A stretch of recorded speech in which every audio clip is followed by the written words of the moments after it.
사마씨 요즘 부산에는 아파트 가격대가 어떤 것 같아요? 뭐 정체돼 있는 것 같아요? 좀 올라가는 것 같아요? 은호 씨도 부산에 사니까 부산 지금 부동산이 어떻게 올라가는 것 같습니까? 거의 뭐 폭등 수준이죠. 외부의 수요도 많이 들어오고요. 비규제 지역이다 보니까 재개발, 재건축 하는 데서도 사업이 좀 빠르다는 느낌이 이렇게 들어요. 재건축, 재개발하다 보면은 철거 인가까지 이렇게 난다라고 하면은 그 사람들이 구축 아파트 쪽으로는 잠시 집을 뭐 전세를 찾든지 아니면은 매매를 찾든지 그렇게 해야 되는데 전국적으로 지금 전세는 씨가 말랐습니다. 그러다 보니까 여차하면은 그냥 전세 가격하고 별 차이 없다라고 하면은 매수 문의도 수요자가 많이 늘어나고 있거든요. 내부에서도 그렇게 일어나고 있는데 외부에서도 지금 투자자들이 많이 몰리는 지역이 또 부산입니다. 부산에 비하면은 대구가 아직까지 지금 올라가는 폭이 그렇게 높지가 않거든요. 그래서 대구에 있는 입지 괜찮고 연식이 좀 오래됐는 그런 물건들을 전세 놓고요. 전세하고도 갭 차이가 별로 안 나거든요. 그렇게 해가지고 한 1, 2년만 이렇게 보유했다가 그걸 나중에 매도해도 차익을 충분히 많이 실현할 수 있는 물건들이 대구 안에서도 많이 있겠다는 생각이 들더라고요. 언젠가는 대구 쪽으로도 여파가 올라올 수밖에 없거든요. 경매 시장에 지금 입찰가들이 떨어지지가 않습니다. 입찰가율이 올라가고 있어요. 그 얘기는 지금 부동산 시장이 앞으로 기대 심리가 더 많이 올라간다는 얘기를 하고 있는 거거든요. 그런 물건들을 좀 추천을 좀 했으면 좋겠어요. 그런 입지에 이런 아파트는 어떻습니까? 라고 저한테 좀 문의를 좀 많이 해줬으면 좋겠고, 저 역시도 여러분들한테 그런 매물들을 같이 공유를 해가지고 마음만 맞다라고 하면은 울산도 괜찮아요. 또 남구 쪽으로 해가지고 지금 많이 올라가고 있는 시장이에요. 전세가 지금 기한 시장이거든요. 주택 3법 때문에 지금 전세 매물 자체가 지금 기하단 말이에요. 전세를 나와가지고 내가 들어가는 돈이 얼마 안 되는 쪽으로 한 2년만 이렇게 묻어놓고 판다라고 하면은 제 생각에는 차익을 실현을 할 수 있을 거라는 생각이 들어요. 그래서 우리는 지금 경매하고 공매를 가르치는 교육원이지만 부동산이 지금 이제 올라가려고 하는 이런 시점에서는 일반 매물들도 여러분들이 투자할 줄 알아야 되거든요. 우리는 부동산을 투자해가지고 돈을 벌려고 하는 게 목적인 거지, 경매를 잘해가지고 내가 부자가 될 거라는 이런 생각을 하는 거는 되게 협소한 생각을 하고 있는 거예요. 부동산은 되게 많은데 경매에만 이렇게 몰입을 한다? 그거는 부동산으로 돈 버는 데서 좁은 길밖에 안 본다는 겁니다. 길은 많이 있습니다. 올라갈 때는 일반 매물도 봐야 되고요. 떨어질 때는 경매 매물을 통해 가지고 더 차익을 보고 내가 나중에 매도해 가지고 차익을 실현하는 환경에 따라서, 그 분위기에 따라서 투자해 가지고 돈을 벌 수 있는 방법으로 들어가야 된다는 걸 여러분들하고 좀 얘기를 한번 해보고 싶었어요. 제가 한번 골라 가지고 대구 쪽에 어떤 물건들이 있는지, 투자할 만한 물건들은 뭐가 있는지 여러분들한테 한번 받겠습니다. 그렇게 해가지고 한번 투자하는 것도 한번 생각을 한번 해봐야 될 것 같아요. 이 시점을 놓치면 안 될 것 같아요. 부산은 살짝 늦은 감이 있어요. 근데 대구는 지금 이 시점이 투자하기가 좋은 시점이거든요. 내년 되면 분위기가 확 달라질 것 같아요.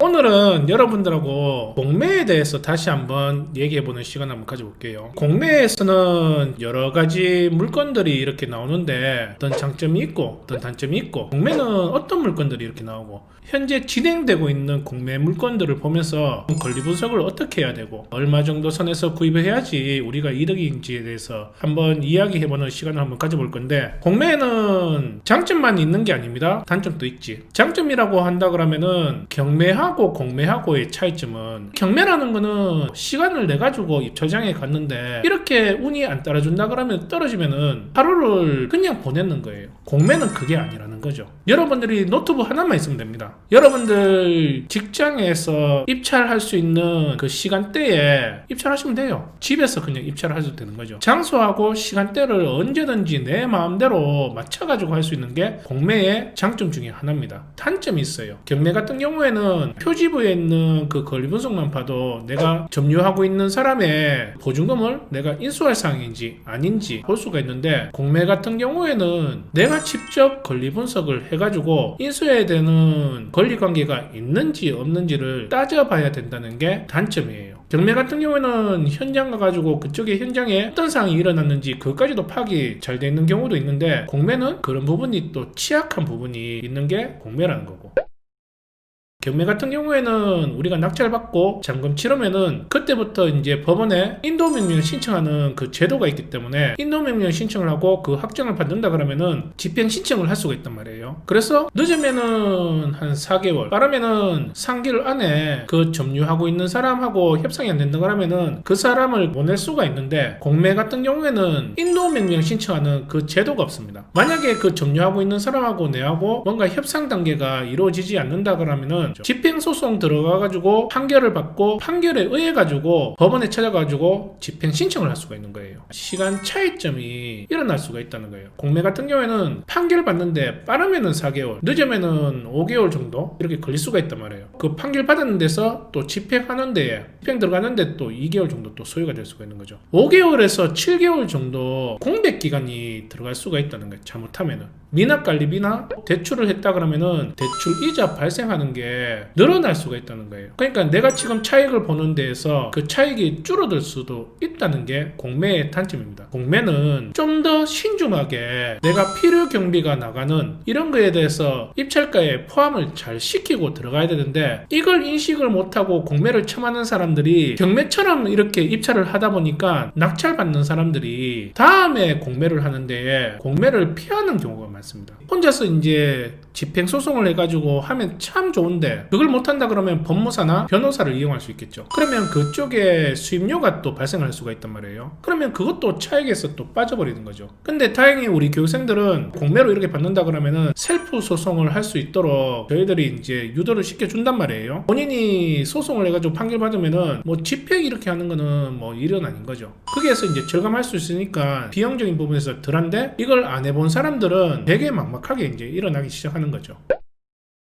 그러면은 공매에서는 어떤 종류의 물건들이 이렇게 나오느냐? 종류는 되게 많습니다. 그런데 우리가 이제 입찰하는 이런 물건들은 세 가지로 이렇게 축약을 시킨다 그러면은 압류재산, 공유재산, 신탁에서 나오는 신탁재산. 압류물건 같은 경우에는 체납자가 지방세나 아니면 재산세, 상속세, 국가에 내야 되는 이 세금들을 제대로 안 냈을 때에 세금에 대한 체납이 이렇게 이루어졌을 때 세무서나 그 담당 기관이 온비더 캔코에다가 의뢰를 하게 됩니다. 정부에서 세금을 받기 위해서 체납자의 부동산을 캔코에다가 팔아가지고 그 체납자의 부동산을 팔아가지고 세금을 징수하는 거, 이 방식을 압류물건이라고 얘기를 하는 거예요. 공유재산 같은 경우에는 정부에서 들고 있는 물건을 팔아가지고 돈으로 이렇게 회수하는 걸 공유재산이라고 하는 거예요. 예를 들면은 정부에서 들고 있는 부동산을 생각해보면은 학교나 국가에서 들고 있는 땅이나 임대도 이렇게 들어갈 수도 있단 말이에요. 우리는 매각을 위주로 이렇게 하지만 임대로 이제 들어간다고 하면은 학교 매점이나 주차장이나 제일 우리가 많이 입찰 들어가는 게 정부 기관의 그 사택,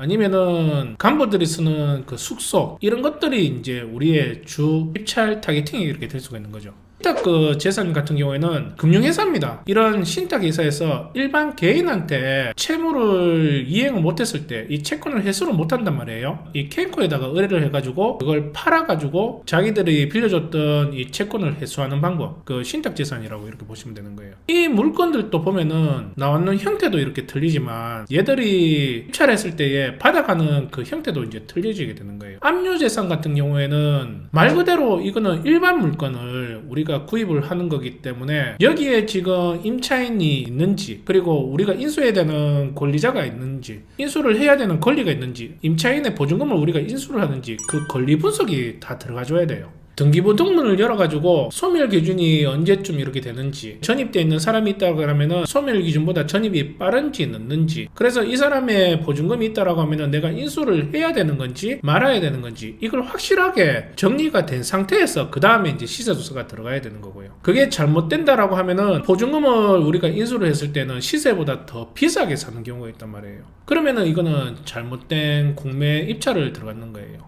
그에 반해가지고 공유 물건 같은 경우에는 관사나 사택을 이렇게 썼기 때문에 임차인이 99% 없습니다. 100%라 그러면은 또 무슨 말 나올까봐 99%라 그러는데 임차인이 없는 물건이에요. 전입이 빠르든 늦든 우리가 인수해야 되는 보증금이 없다는 겁니다. 임대차 관계가 없기 때문에 보증금을 인수해야 될 게 없는 거죠. 관사나 사택 같은 경우에는 공무원이 쓸 수도 있는 거고, 나라에서 운영하는 그런 회사에서 쓰는 공사에서 쓸 수도 있는 거고, 국방부에서 쓸 수 있는 그런 사택이 나올 수도 있는 거고, 요 기관에서 1년 동안 들어가는 예산이 있단 말이에요. 관리하고 하는 그런 예산이 있기 때문에 웬만하면은 깔끔하게 이게 정리된 상태에서 나오는 경우가 많습니다. 미납관리비가 있다라고 하면은 우리가 잔금 치를 때 이 미납관리비를 통보를 하면은 이 미납관리비도 정리해가지고 우리한테 물건을 넘겨줍니다. 명도가 되게 쉬운 거예요. 단점이 뭐가 있냐면은 이 사택 같은 경우에는 유찰이 없습니다. 그냥 감정가에서 누가 더 적어가지고 내가 이걸 받아가든지 들어오면은 답답한 게 없는 거예요. 얘들은 그냥 5년 지났는 사택을 관사를 이렇게 내놓는 건데, 이게 우리는 팔려고 했는데 아무도 살려고 하는 사람이 없어가지고 지금 이렇게 놔두고 있었다라고 증빙만 하면 되는 거거든요.